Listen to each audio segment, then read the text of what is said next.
মই মুখ্যমন্ত্ৰী হিমন্ত বিশ্ব ডাঙৰীয়াক এষাৰ কথাই ক'ম, কেঁচু খানিবলৈ যাওঁতে এতিয়া সাপ ওলাব। আমি কথাবিলাক অলপ চাই আছোঁ, কিন্তু মই মুখ্যমন্ত্ৰীক কৈ থলোঁ যে কেঁচু খানিবলৈ নাযাব, সাপ ওলাব। আপুনিও সন্ন্যাসী ভাও ধৰি আছে, আপোনাৰো অতীত আমি চবেই জানো। প্ৰত্যেক সন্ন্যাসীৰে যেনেকৈ এটা অতীত থাকে, হিমন্ত বিশ্ব শৰ্মাকো মই কৈ থলোঁ কেঁচু খানিবলৈ নাযাব।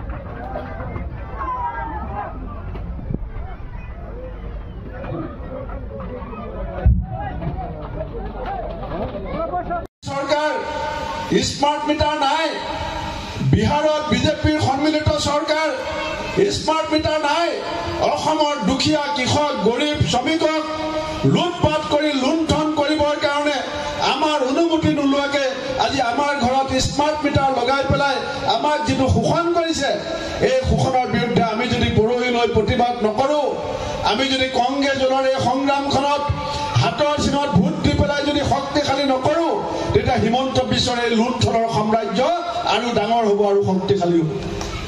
সেইকাৰণে পৰম পূজনীয় ৰাইজ দল আমাৰ যে ঘৰত যে সিলিং ফেন থাকে, এই সিলিং ফেন বিলাক যেতিয়া আপুনি সুইচটো দি দিয়ে খুব স্পীডত ঘূৰে নুঘূৰে, আৰু যেতিয়া সুইচটো বন্ধ কৰি দিয়ে তেতিয়া সি ঘপকে ৰৈ নাযায় আৰু দুই পাকমান লাহে লাহে মাৰে, কাৰেণ্ট বন্ধ কৰি দিয়াৰ পাছত মাৰে নামাৰে।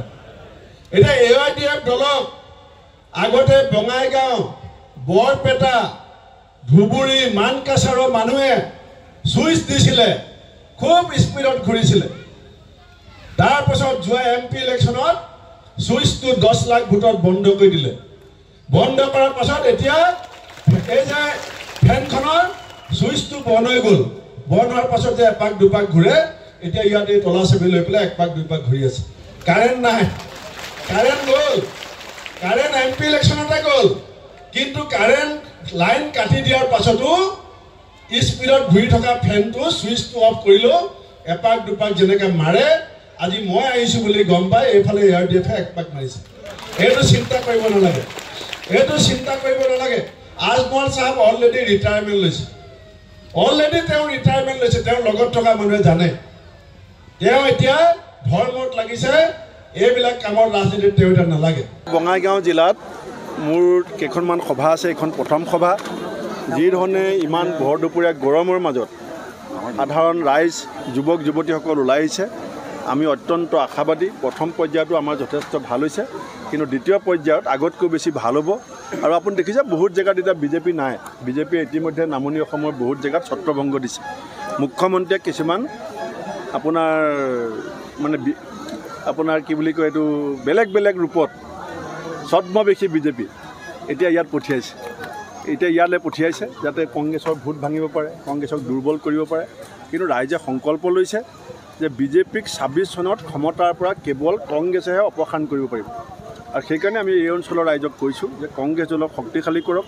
আমাৰ যিখন আপোচবিহীন নিৰবিচ্ছিন্ন সংগ্ৰাম, সেয়া যাতে আমি 26ত আৰু শক্তিশালী কৰি এই অপশাসন, দুৰ্নীতি, ভ্ৰষ্টাচাৰ আৰু সাম্প্ৰদায়িক ৰাজনীতিৰ বিৰুদ্ধে আমাৰ যিটো শক্তিশালী সংকল্প, সেয়া যাতে আমি আগলৈ আগুৱাই নি পেলাই 26ত আমি ক্ষমতা দখল কৰিব পাৰোঁ। আৰু মোৰ বিশ্বাস যে ৰাইজে সেই কাম কৰিব।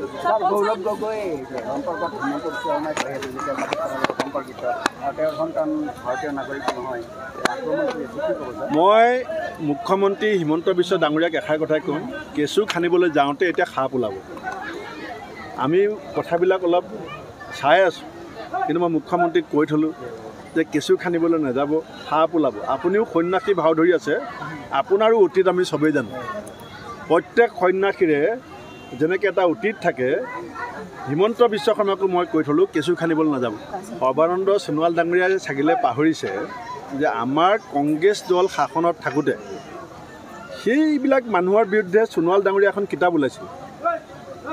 আমি কংগ্ৰেছ দলত বেয়া মানুহ আছে বুলি প্ৰথম কিতাপ লিখা মানুহজনৰ নামেই হৈছে সৰ্বানন্দ সোণোৱাল।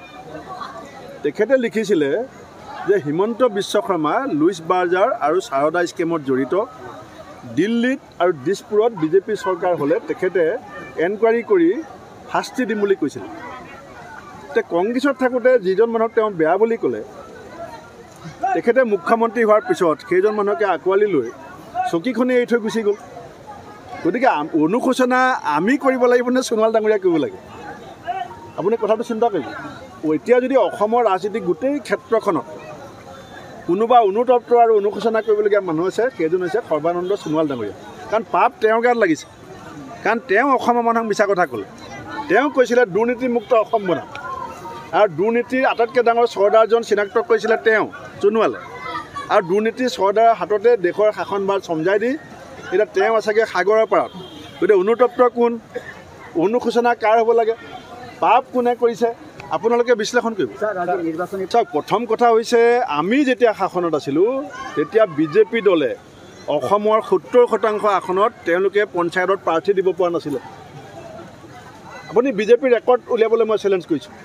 কংগ্ৰেছ যেতিয়া 15 বছৰ শাসনত আছিলোঁ 70% আসনত অন ৰেকৰ্ড মই কৈ আছোঁ বিজেপিয়ে কেণ্ডিডেট দিব পৰা নাছিলে। আজি অসমত প্ৰত্যেক জিলাই জিলাই সমষ্টিয়ে সমষ্টিয়ে জিলা পৰিষদ, আঞ্চলিক, ৱাৰ্ড মেম্বাৰ আমি সকলোতে সমানে যুঁজিছোঁ। আৰু গণতন্ত্ৰত ৰাইজ হৈছে ভাগ্যবিধাতা। ৰাইজৰ মনত মূল্যবৃদ্ধি, নিবনুৱা সমস্যা, বানপানী, গৰাখহনীয়া সমস্যাৰ খুব আছে। আশা কৰ্মী, অংগনাবাদী কৰ্মী, গাঁওবুঢ়া, টেটৰ টিচাৰ, ভেঞ্চাৰ স্কুলৰ টিচাৰ, জলমিত্ৰ, কম্পিউটাৰ টিচাৰৰ মনত খুব আছে। PWD ঠিকাদাৰ, ৱাটাৰ ৰিচৰ্চৰ ঠিকাদাৰ, JJMৰ ঠিকাদাৰ চবৰ মনত খুব আছে। এই খুবৰ বহিঃপ্ৰকাশ পৰহিলৈ ঘটিব। আৰু যদি বিজেপিয়ে বাহুবল ধনবল বেছিকৈ ব্যৱহাৰ নকৰে, কংগ্ৰেছ এইবাৰ অপ্ৰতিৰোধ্য। ধন্যবাদ।